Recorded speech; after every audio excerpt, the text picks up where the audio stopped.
question we did miss is the liability of the BLM in case of some sort of environmental disaster. So one of the things that, and that's actually, I'm not a lawyer, that's a really good question. I think that you have to look at all kinds of court cases all over the country to see, obviously, if the federal government does screw something up, they're liable, same as anybody else. There's definitely a lot of court cases as well. So, thank you. Well, that answers it. We have a question from the other person in the audience. Good evening. My name is Kathy Lee, and being the editor of a magazine, I understand that sometimes people have great thoughts in their head, but they can't put them on paper.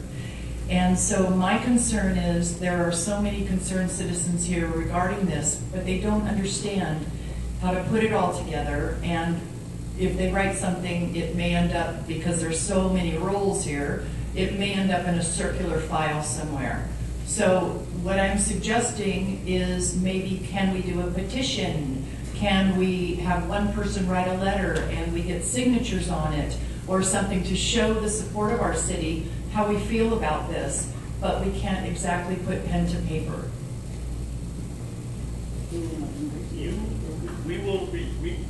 First, no comment goes in a circular file. At least I can guarantee that no comment that we receive on this project is going in any circular file or any other project in this district. So that is totally fine. If a lot of times we receive form letters electronically, we have also had municipalities send one kind of on behalf of them. I will put one thing, make one point though. If anybody feels like they're gonna, in order to appeal the decision, someone would have to be able to show that they were actually affected by it. And so that's a lot easier if individuals send in letters themselves. That kind of makes sense, kind of to show standing, to show that they participated in the process directly. So, it is best if we get them from everybody, but there's no reason we get a lot of form letters that come in, we get a lot of emails that come in, and it doesn't have to be super eloquent, it doesn't have to have, 5-syllable words or anything like that. We're just looking to get the comment and however you can get it to us. Thank you. Ms. Elstad. I have a question and then I have a comment. This is Barbara Elstad again with the Virgin Valley Water District.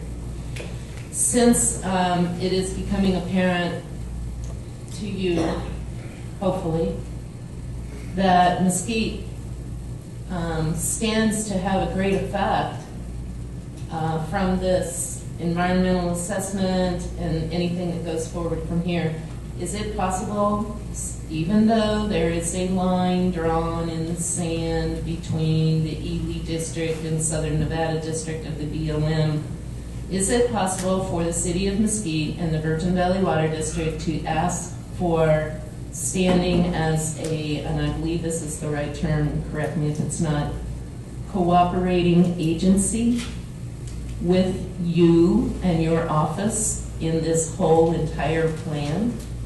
Is that possible for us to request that?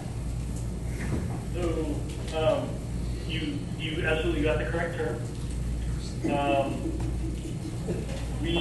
So basically, and yes, it would be appropriate for the city of Mesquite to ask that if we were having cooperating agencies. And cooperating agencies are basically, they're required on environmental impact statements where any agency or government entity that might be affected can kind of be part of that process.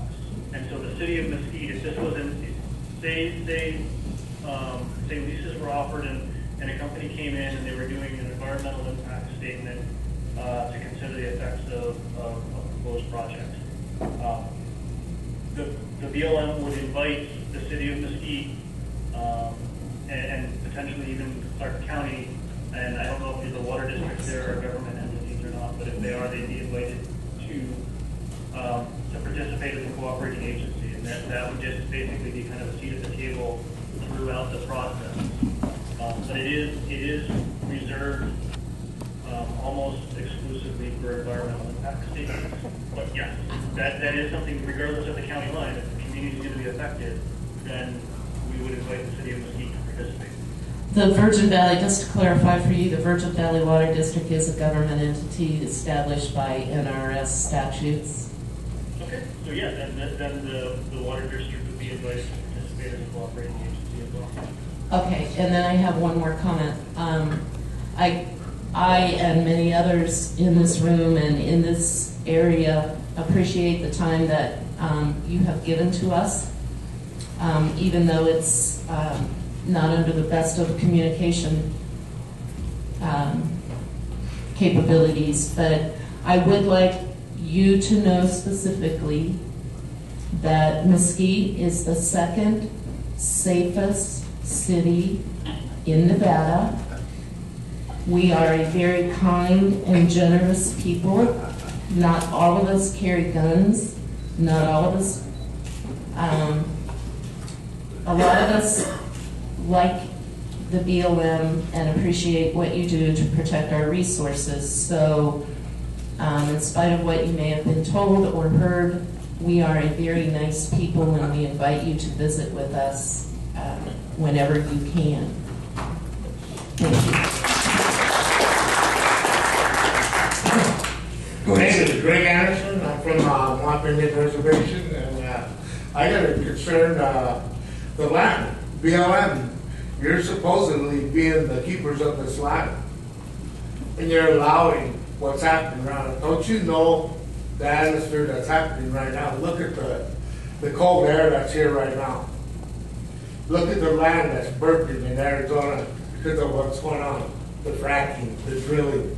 Look how many holes you put in the United States, in Mother Earth, and every day.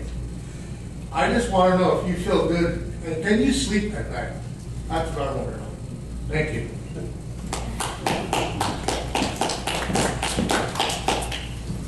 Okay. Do we have any more comments from the, oh yes, we have Mr. Bowler. Excuse me. Thank you, Mayor. Rich Bowler, Virgin Valley Water District. I was just going to say, now there are three ways that everybody can send in comments, correct, Chris? Correct. Email, fax, or Yes. sending a letter, right? Yeah, mail, email, or fax. Can you put those back up on the screen for us so these folks in the audience can get those one more time? And also, my other question is, if you receive a fax at 11:59 midnight on the 23rd, is it still considered valid? Or if you receive a letter that's postmarked before the 24th, what's the criteria there? Sorry, hang on. I'm trying to find the. I hope I didn't actually say it over there. Okay. Okay. Let me take these one at a time there. There we go. Okay, so we got that one up. And then, what was your question as far as whether if we receive it at 11:59? Yeah, the 24th is the deadline, correct? That's correct. So if they fax something, not that anybody here procrastinates, Sure. but they fax something at 11 o'clock on the 23rd, is it still going to be a valid comment? Yep, absolutely. Okay, and what about mail? Does it have to be received before the 24th, or does it have to be postmarked before the 24th? I believe it's typically, as long as it's postmarked on that date, we usually allow a few days for stuff to kind of filter in. So if it's postmarked and sent by the 24th. All right, can you leave that up for a little bit? Thank you, Mayor. Thank you. Ms. Mullen. Yes, my name is Jana Moan. I just want to, first of all, thank you all, City Council, Virgin Valley Water District, and the BLM for your time and for being here for this meeting. And my question for you, Chris, is I receive email alerts from other BLM districts when they release a press release about a pertinent issue such as this one. And I was wondering if there is a process for being added to your listserv so that anybody here tonight if they're interested in further developments on this issue, can be added to the listserv and receive those updates and information. Thank you. Yep. So two answers, and I have a question for Carissa to clarify to make sure I get it right. So we have two things. We have a press release kind of email list that we send stuff to, and we definitely are adding the city and the water district to that, and that's typically kind of our the organizations and municipalities and stuff like that, and that gets everything. So it's not necessarily just for oil and gas, and so that can be a lot of stuff. And so we're adding the city and I presume the water district to that. But I'm also kind of wondering if everybody signed in at the meeting, if we could get a copy of anybody's email address, and we can make sure we get email or mail address. And this is where I have to ask Carissa, how do we typically manage for like a mailing